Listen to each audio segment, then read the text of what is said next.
Yo, apa kabar Mina? Selamat datang kembali di channel Nobar Anime. Pada chapter kali ini membahas kisah Kuma dan Jinny sehingga Kuma merawat Bonnie sampai besar. Jadi stay tune, tonton videonya sampai habis. Sebelum itu jangan lupa subscribe dulu ya guys. Tanpa berlama-lama mari kita lanjut. And skuy. One Piece chapter 1098 diberi judul Kelahiran Bonnie. Dengan disertai cover request, Brook menampilkan solo gitar listrik menggunakan listrik dari belut listrik. Dan di sana ditemukan sebuah catatan di celana Brook terdapat pesan permintaan maaf dari Oda karena tidak bisa menyelesaikan halamannya dengan 100%. Scene diawali dengan permintaan bantuan dipanggil dari sebuah negara di South Blue. Iva mengatakan mereka tidak bisa melakukannya karena kapal mereka penuh dengan korban luka dari kerajaan Goa. Kemudian Kuma bilang dia akan pergi. Ivankov mencoba menghentikannya dengan mengatakan bahwa dia ceroboh sejak hari itu, hari di mana Jinny diculik. Kemudian Kuma tetap pergi. Kilas balik panggilan telepon dari hari itu dimulai. Penelpon mengatakan bahwa pasukan mereka dimusnahkan karena gangguan tak terduga. Jinny diincar oleh naga langit untuk menjadikannya istri. Itulah sebabnya dia diculik. Penelpon berulang kali mengatakan, "Aku minta maaf." Kuma tiba di tempat di mana bala bantuan dibutuhkan dan mengakhiri pertempuran selama 3 tahun sendirian. Dia memanggil Dragon dan mengatakan bahwa dia lelah dan akan beristirahat di kapal.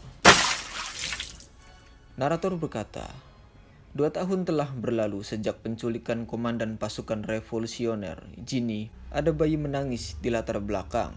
Jinny memanggilnya Bonnie. Jinny mengatakan bahwa dia dibebaskan dari perbudakan karena dia sakit. Dia tidak dibutuhkan lagi. Jinny bilang dia ingin bertemu semua orang, tapi ini adalah panggilan perpisahan. Kemudian Kuma bertanya, di mana Jinny, dan mengatakan dia akan segera pergi ke sana.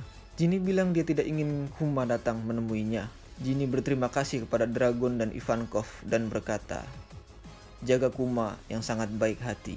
Kemudian Kuma tidak mendengarkan panggilan telepon itu sampai akhir. Kuma pun tidak mendengar Jinny berkata, Kumaci, aku selalu mencintaimu. Karena Kuma segera berteleportasi ke kerajaan Sorbet. Kuma tiba di rumah gereja mereka di kerajaan Sorbet dan menemukan Jinny sudah tewas. Kami melihat tangannya ditutupi kristal. Mereka mengatakan bahwa ketika kulitnya bermandikan cahaya alami, kulitnya berubah menjadi biru dan mengkristal. Kemudian Kuma mengingat banyak kenangan tentang Jinny, termasuk saat dia meminta Kuma untuk menikahinya. Mereka bilang bayi itu selamat karena Jinny. Sepertinya Bonnie juga mengidap penyakit itu. Jinny menyeberangi laut di bawah sinar matahari dengan menutupinya hingga nyawanya habis.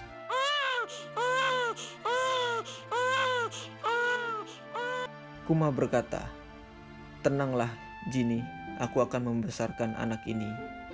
Kuma membuat kuburan untuk Jinny. Kemudian Kuma meminta nasihat para tetua tentang cara menyiapkan susu untuk bayinya. Mereka bilang Bonnie terlalu manis. Mereka juga mengatakan bahwa Bonnie harus ditempatkan di kandang besi ketika mereka tidur, atau Kuma akan meratakannya dengan tubuh besarnya. Kuma melihat kemiripan Bonnie dengan Jinny karena Bonnie menenggak susunya dengan sangat cepat. Kuma mengingat nafsu makan Jinny dan mengatakan bahwa Bonnie adalah Big Eater seperti Jinny. Beberapa tahun berlalu, Bonnie tumbuh dewasa. Dia mengucapkan, ayah, untuk pertama kalinya dan Kuma menangis bahagia. Bonnie tumbuh menjadi seorang gadis muda yang cantik. Saat Kuma sedang pergi berperang, dia ditinggalkan dalam perawatan para tetua di kerajaan Sorbet. Kami melihat lebih banyak kilas balik. Kuma memandikan anak Bonnie. Kuma melatih Sabo muda. Kuma berperang dalam pemberontakan. Kuma benar-benar memasukkan Bonnie ke dalam sangkar besi saat mereka tidur. Suatu hari, Dua calon kru Bonnie mengunjungi gereja Kuma dan bertanya-tanya mengapa Kuma menutup semua jendela. Kuma menyuruh mereka menutup pintu juga. Lihat ini di bawah matanya. Itu batu biru. Hei, bukankah itu sama seperti waktu yang di tubuh Ginny? Keduanya pergi menemui seorang dokter. Para dokter tidak bisa mengidentifikasi penyakitnya. Salah satunya menyebutkan White Lead Syndrome. Tapi bukan itu. Itu adalah penyakit Law di saat dia masih kecil. Kuma memberitahu Dragon dan Ivankov bahwa dia akan keluar dari pasukan revolusi. Dia memberitahu mereka tentang kondisi Bonnie dan tidak tahu harus berbuat apa. Dia ingin berada di sisinya. Dragon mengerti dan berkata, "Hiduplah tanpa penyesalan." Kemudian pasukan revolusi juga akan mencari dokter di seluruh dunia. Kuma berkata, "Aku berhutang budi padamu, Dragon." Narator pun berkata, 7 tahun yang lalu, Bonnie berusia 5 tahun. Bonnie diintimidasi oleh anak-anak. Mereka memanggilnya vampir karena dia tidak mau keluar. Bonnie melawan mereka. Bonnie keluar dari pintu gereja.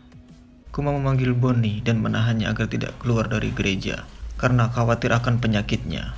Bonnie pun berkata, dia tidak suka kalau ayahnya cemas, dan dia tadi hanya bercanda. Mereka mengejeknya karena batu di wajahku lagi.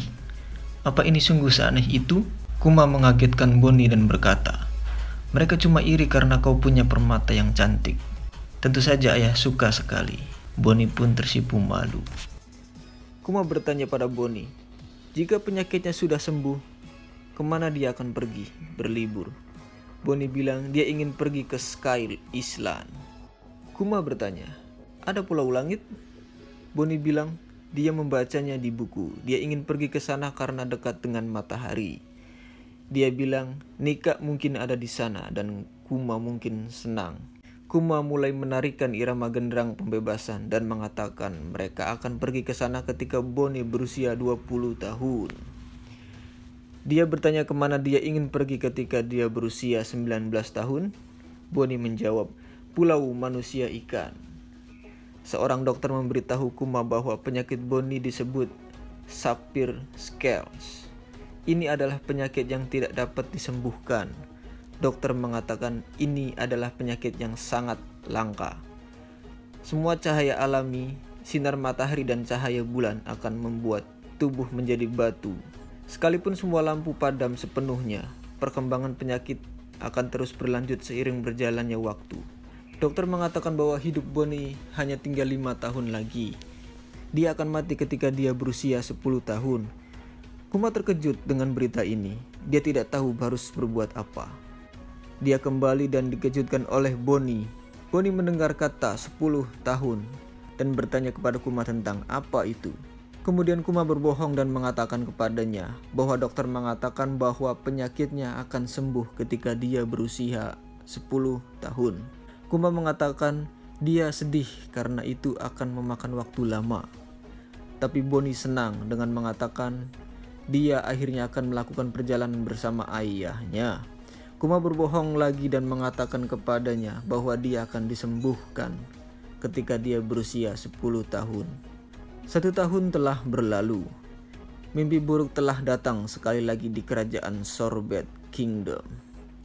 Warga meminta bantuan Kuma karena Raja Bekori berencana membakar seluruh beban kerajaan Sorbet, yaitu orang tua dan orang sakit di selatan.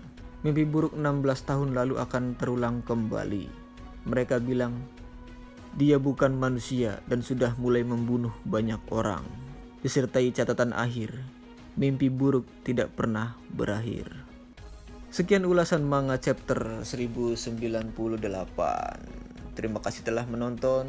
Dan jangan lupa like, komen, dan subscribe ya guys. Terima kasih. Salam terakhir. Nobar anime, nggak nobar, nggak asik.